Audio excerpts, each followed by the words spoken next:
Before I introduce you to my next guest today, I want to make sure that you're aware of a training and coaching resource to help you increase your productivity, clarify your purpose, and improve your communication skills. It's called the Next Level Coaching and Leadership with Purpose programs. To learn more, simply go to warrenwandling.com, and under the programs tab, you'll find both of those resources. Again, that's WARRENWANDLING.com. Now, on to the show. Welcome back to another episode of How to Become an Obstacle Buster. I'm your host, Warren Wandling, the show that's dedicated to helping leaders and entrepreneurs to overcome their obstacles, build resilience, and achieve success. And I have a great guest with me today, Jeff Eschliman. Welcome to the show, Jeff.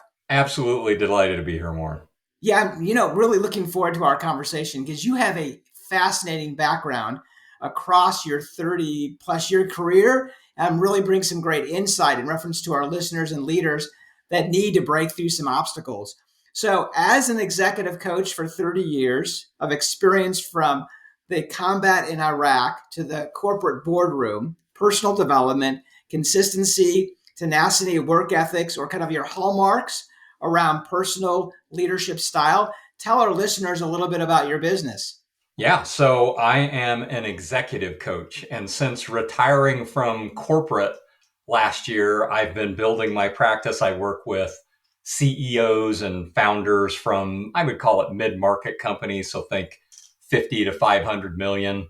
And I help them in their organization personally. I help a lot of my CEOs kind of deal with the being at the top mentality where, it's can be lonely at the top.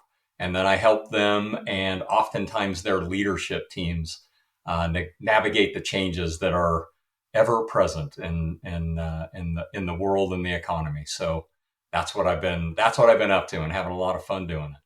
Wow, interesting. And certainly the last 4 years, certainly since 2020, the leadership teams have leading in a change in a world that we've never experienced before of disruption. So I'm sure you probably deal a lot with those leaders of how to be able to position themselves to be prepared to deal with the next disruption. Absolutely. And that's the resiliency of the CEO or the founder, is not surpassed, but is equalized by the resiliency that you're able to build on a leadership team, right? And then so goes the leaders, so goes the team. So if you build resiliency at the top, and then you have plans in place, and then the way that you think about life and what's coming at us, I mean, that's where it all starts. Yeah, exactly. So what is the greatest obstacle that your clients encounter?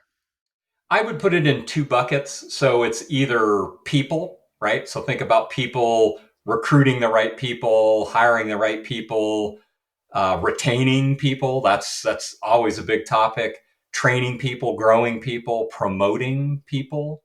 So there's a lot around people that I work with the teams on, and the other's process, right? So it's not just the typical, how do I hand off from team number A to team number B within our organization. Processes is so wide and varied, and I work a lot with my clients on operational excellence is my holy grail. That's what I was trying to do when I worked in corporate and manufacturing. And so helping teams create operational excellence around systems. So if you have the right people and you have the right systems, that's not everything, but that is a great 1-2 punch right there. Yeah, systems, the power of systems can really help the organization grow. Is the challenge you find with some of within the organizations of implementing the system that people follow through and using the system to be successful? Well, it is implementation, right? Because everybody's got their day job, right? And then whenever you want to implement something new, it's, we might talk about this later with just leadership in general. I always say you're doing this in addition to your day job, right? So your day job is to, manage a team, move the needle, get results. And then to do things new, right? It just takes another level of effort. And then once you get beyond implementation, which is what we're talking about right now, it's how do you sustain that? How do you sustain what or first of all, how do you evaluate what you've implemented, right? Because we're all familiar with implementing some new process or new procedure in our business. And then unfortunately, it doesn't get the right results. So do you have a process for that? Because I find plenty of organizations that they go through the mental anguish of creating and implementing a new process only to find out that it doesn't work. And because they've went through all that turmoil of what it takes to implement it, they keep doing it. And there's nothing that's more fruitless than continuing to do something that doesn't work. So implementation first, but then having a great way to evaluate, or the other word, if it is working, is sustain. How do you sustain, right? So that it's not, the emperor's new clothes. It's not, I read this business book, this most recent business book, let's go implement this, right? Right. Yeah, that's interesting within the clients that you work with, the making sure that it's sustainable, because sometimes when there's more stress in the business, people will go back to what they feel comfortable with. Are there strategies that you work with leaders to help like change their mindset in reference for them to be able to stay the path or to adjust so the system that they put into place gets the results that you're expecting? Well, for me, it all starts with the strategic plan, right? So what we're talking about here with implementing or reviewing and all of these are tactical things, right? So if you don't have your strategic house in order, it's going to be awful tough to implement effectively, right? So that's my real answer to your question is I start with the teams at a strategic level. And what's the long-term vision of where we're going? What is our I mean, we can talk about a people strategy for this quarter or this year, and that might be effective for the right now, but what's the people strategy for 5 or 10 years of the organization? And if it's not people, then what is the strategy of either the product that you're dealing with? And then we finally get to the processes and the system. So maybe a higher level answer to your more specific question. But what I'm trying to say here, Warren, is every time I get into conversation about tactics like this, I'm always going to be talking with my leaders up front about strategy to make sure our house of strategy is in order. And oftentimes, when you dive in with a new client, you have to be working on both because it's the tactics that might be getting them out of the current soup that they're in. But all the while that we're working on, let's call them triage tactics, right? I'm going to want to be talking about strategy for the long term because that's how people win and that's how companies win when they have a healthy mix of the long-term strategy and tactics that deal with operational excellence. That's the long-term vision. But then everything has that line around, like what you just mentioned from 2020 to now. Like how many global pandemics have you and I had in our life, right? We've both got some lighter than dark hair on our heads, right? Because if you do a little life, right, and you do a little business, you'll have something come up in your lifetime that'll be a 9/11 or a global pandemic, and that's just how life works. So you better have strategy and tactics that are able to deal with both. So, what was a key strategy that contributed to your success building your business? Oh, it's definitely the people. So that is the place to start. I worked for a great leader and mentor for about 12 years of my career. And that's the first thing. I was working at the organization before he got there. And that's the first thing that he said when he came through the door is this is going to be about people. People are going to be our key competitive advantage, right? And and I referenced manufacturing. I was actually in the home building industry, right? So a very not I wouldn't say cutthroat, but a very competitive business to be in. And he used to say, people will be able to copy our product or they'll be able to copy all these things because they can see from the outside. But what they're never going to be able to copy is what we do here with our people, right? We're going to build great cultures and we're going to build a great organization built with great people. And make no mistake about it, we're doing this because we're going to make people our key competitive advantage. And so that's always, I mean, if I can get with a new client and I can get beyond if there's triage that they need in their organization, the first thing I'm going to be asking about is people. And that starts with the CEO or the founder to start with, because if their heart's not in the right place or their mindset's not in the right place, well, first of all, they're probably not my client. But second, if it is in the right place and they're really focused on the long term and people, and they want to build something that's long term and great and sustainable, in my mind anyway, and I've only got 30 years of experience, but in my mind, that's the way that I would do it. Yeah, that's really interesting because they're either transactional business or people business, and they're going to offer two different cultures in both of those environments. Right. So that's fascinating that you had a privilege to be able to work with a leader that valued people perspective. Right. So I'm curious, what's your insight that you've learned from combat to the boardroom that can help develop leaders? The first thing I like to talk about with my military experience and my, battlefield and wartime experience, but just the military experience. Yeah, and thank you for your service, by the way. Oh, absolutely. Yeah, serving was my honor. And so I think job number one is to be a good follower, right? And that's what the military taught me, was how to be a good follower, right? And it started for me, like on a football field in high school, where I learned, structure and what the coach was like and the team captain and all that kind of thing. But it was nowhere more crystallized in my life than when I went into the military, and to find out how hierarchies and structures and things of that nature work.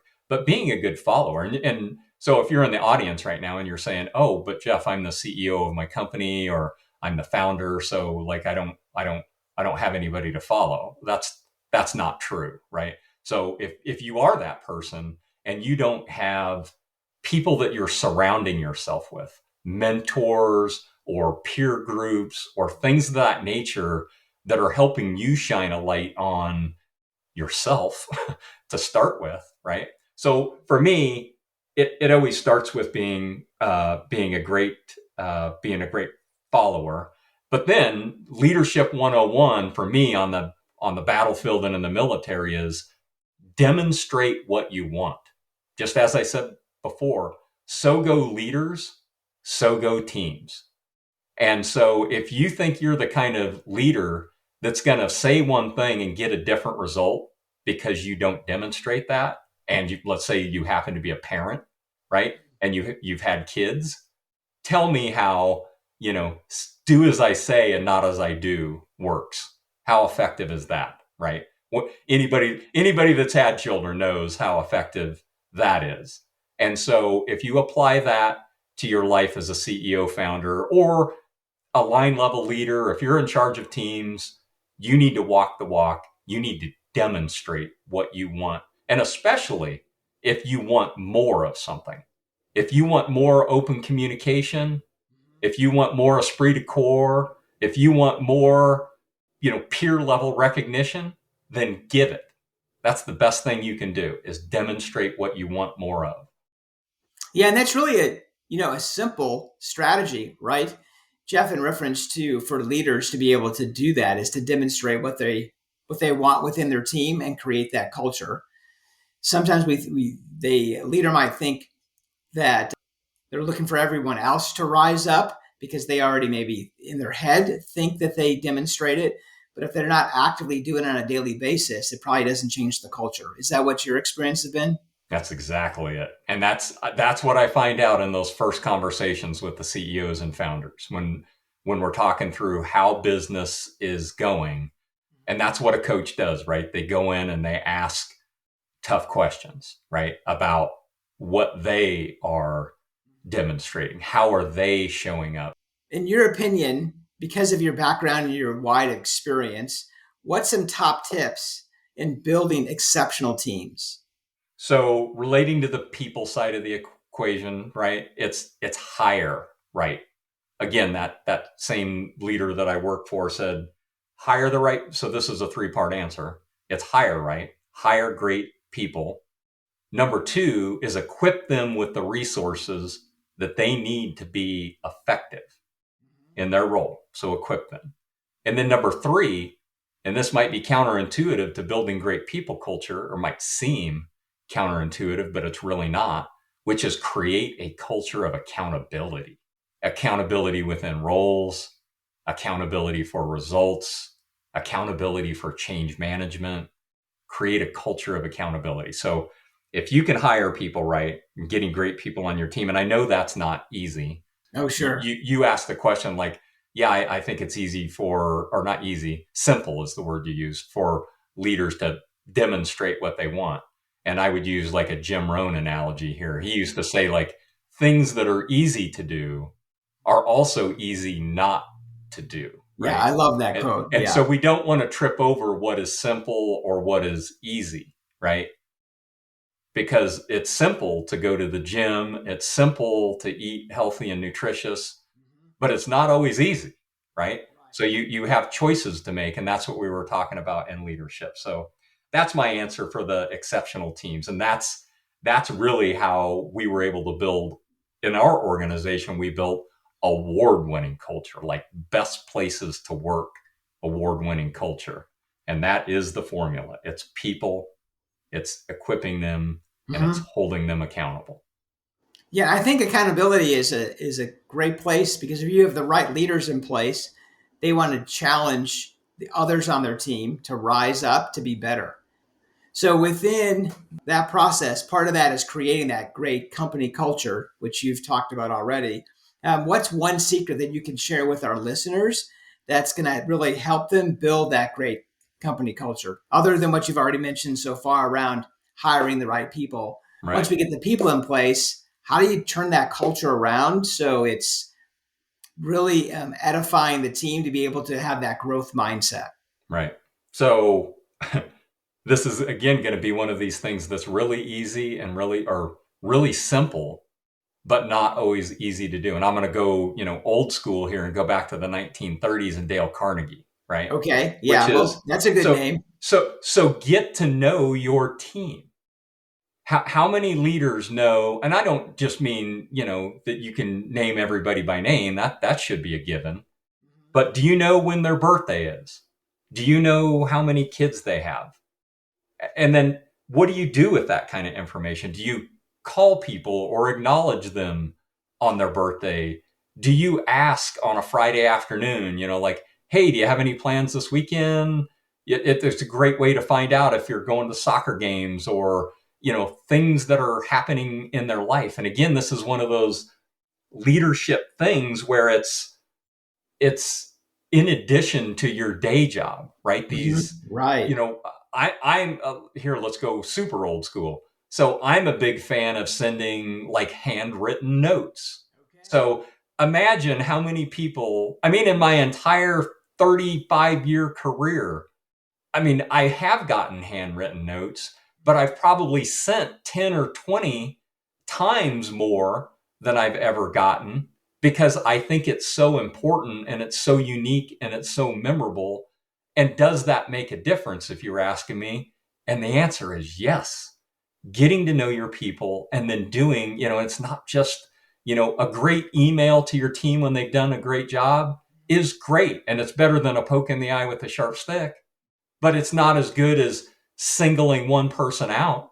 It's not as good as picking up the phone and calling them versus sending an email or a text, right? Like if you text your significant other on Valentine's Day yesterday, right? You should get poked in the eye because that that's not enough, right? In my opinion, right? Yeah, right. That's a clue. That's a, Right. And so these things take time. It does take more time to make a phone call to one individual person than it does to send an email to 10. So it is not necessarily easy. It is simple, but it's not always easy. But I'm telling you, at least from my opinion, what I've seen in 35 years worth of career is this is a way to build legacy. Get to know your teams, invest in them. so we know that it's not easy, but you get pushback from leaders saying, "Hey, because they already have meetings, they have their day job, as you're referring it to." You get pushback saying, "I don't have time to build. I don't need time to be able to get to know my people or have those one-on-one conversations." And then that becomes a low priority instead of where it should be a high priority in building culture. Right. So Then you get pushback in reference to cultures that you're trying to change because they don't see the value of yeah, that 3 minute conversation. only once. Oh, really? No, I'm not Well, saying I mean, only just one in time. general. Yeah. I only Yeah. get pushback the first time, right? And then I say, hey, remember when I said we're talking about a 5-year vision here, right? And not what we're going to do in the next 5 minutes. So it does take time. Like if you're telling me you don't have time, the first thing we're going to do is evaluate where you're spending your time. So if you want to be like most organizations these days, where you don't have the right people on your team and somebody turns in their notice and they leave and that puts more pressure on you, or you don't have an onboarding system and you just let people get on your team and do whatever they want, or you don't have a job description written, you're just hiring people that have worked for other organizations and you're assuming they know what to do, right? So fill in the blanks here, right? Like if I'm talking about being proactive versus reactive. And if somebody tells me they don't have the time to do what is fundamental and important, I'm going to bet that they've got their priorities mixed up. Remember, go back to that strategy part. So what they're telling me is they don't have the right time to do the right tactics because they don't have a good strategy. And so that's where I'd push back, but just once. Exactly. Yeah. Right. Certainly, if they've hired you, that would only make sense. So, in your opinion, what does it take to create a life of harmony? So harmony for me, again, that I love to talk about harmony versus work-life balance. That's where I Uh came huh. up. That's where I came up because I think balance is just it's the wrong measurement is the problem, right? I think about the old apothecary scale, right? And like, am I supposed to put like just work in one bowl and everything else in my life in another, and somehow those are supposed to hang equally? Like Yeah. that's not how life works, right? So that's why I call balance the wrong measurement. So harmony is my idea of what to create. And for me, Warren, it's vision. So having a great vision for what you want, having intention about how you want life to go, right? That's like the system. And then the third part I've already mentioned, which is reflection. So how do you keep track? Like I've been a busy executive with hundreds of people working for me and a father and a husband and a grandfather and a world traveler and all these other things. But how do you do all that and keep it all in perspective in today's, right? I mean, is, the information age, like, and AI is coming at us, right? Like everything changes, the speed of change, right? Like that's coming at us as fast as it ever has, and it will continue to. So if you don't have an effective system in place to manage all of these things, right? The vision to look into the future, right? And the time, that's what intention means. Because if you don't set the time aside, right? We're going to go ahead and rip February off the calendar. That's going to happen here in 2 weeks, whether we want it or not. The question is, what did you do with February? And then maybe a better question would be, what are you planning to do in March? And if you don't have a great plan and you don't have a system, or you don't have some way to go back and look beyond sitting on your sofa, while you're watching Rockin' New Year's Eve and thinking, wow, 2023, that went fast, right? But beyond that level of reflection, like that, again, that's not enough. If you don't have a more effective system in place than that, well, then you're probably getting the results that you're getting. Yeah, I love the word that you use, intention. Be intentional of what you want for that month and Right. the impact that you want to do within your team instead of just letting it happen. Absolutely. So, leadership is influence. What's one of the top strategies that you use with your clients to help really increase results? Yeah, results. I love this. The name of the game, right? Like Jim Rohn used to say, hey, I've got this little box and I need to write a number in here, right? I can't, the box Exactly. isn't big enough to hold an excuse. Right. No, I just need a number. Right, Yeah, right. don't need to. So I'm jokingly referring to visibility and regularity, right? So what a lot of the organizations, even if they do have great people or the CEO's got his head, screwed on straight, what they don't have in their organization is visibility around the metrics, right? Or even if they do have visibility around the metrics, which, maybe even most of them do, they don't have any regularity or they don't have the right people looking at them. And right to me means like every level in the organization, like job descriptions and the way that you communicate what your team's performance should be to every member of the company in different ways, right? I mean, you don't have to go over your P&L with the person who answers the phones, but does the person who answers the phones know, what the company culture is around how we service our clients or what we mean to each other? Most of the time for me, when it comes down to that question about results, it ends up being around visibility or regularity. Are you reaching the right people with the right information? And if you want the holy grail of operational excellence, it's where everybody on the team knows what their role is and they know how it's affecting the business. That's really interesting. You could turn things on a dime when everybody in the organization knows why they show up that day. And then when change comes, and change will, then you can get the people on the team aligned and rallied around what the new challenge is, what the new situation is. I'm telling you, Warren, when you look at it from the inside out, it is beautiful. Yeah, that's tied into probably a whole different episode, Jeff, all around the purpose or your internal why, because then you can get buy-in to the team to be able to continue to have that growth mindset and drive for results. Lovely. So within kind of your business, I think leadership and success always leaves clues. And one of those clues are the books that people read, leaders read. Right. So what are some of the authors that influenced you in your career? Well, I'll probably mention my website here in the end, and there's a list on the website that you could go to that has 100 books on it. But I'll just give you two great ones. Yeah, that's perfect. One that maybe some people don't know, and one that almost everybody should know. Number one on the list, this is the maybe obscure one, Earl Nightingale. Oh my goodness! If you're not familiar, 1953 he released The Strangest Secret. Yeah, that's a phenomenal book. If you have not read that, Warren, what I call this, you anybody right now in the audience could go YouTube, 32 minutes on YouTube for free. I call it the most densely packed personal development in 32 minutes available, and I have consumed a lot of material and books. It is the most densely packed 32 minutes. I give this to kids when they graduate high school or they graduate college, and I give it to people, sometimes clients, and I say, without hyperbole, listen to this 32 minutes every day for a week. Oh, yeah. Listen to it every week for a month, and then listen to it every month for a year. And you tell me your life doesn't end up different, because my life was radically different after I started consuming personal development, and it started with Earl Nightingale. Next on the list, here's the one that everybody should know, Stephen Covey, right?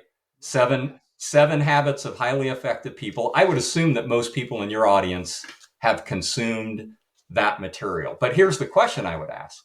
If you've read or listened to 7 Habits in your career, but you couldn't name me one of the habits right now, then you're not doing the next thing that I would say. I'm not talking about reading this book. Yeah. I'm talking about living the principles, being, thinking about things win-win, and being proactive and sharpening your own saw. And like now, as I say these out loud, maybe the audience is like, oh yeah, I do remember that stuff. My question would really not even be, can you remember the 7?